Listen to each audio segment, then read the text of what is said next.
পান cheese cake এভাবে চুপসে যাবে। চুপসে যাওয়ার পর এটা ফ্রিজে রেখে কিছুক্ষণ ঠান্ডা করে তারপরে কাটতে হবে।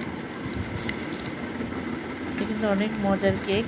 আর একটু ইয়াটা তাপটা বাড়াই দিয়ে তারপর এটাকে বার্ন করে নিতে হবে। আলহামদুলিল্লাহ কাটতেছি। বিসমিল্লাহির রহমানির রহিম। প্রথম বানালাম তো,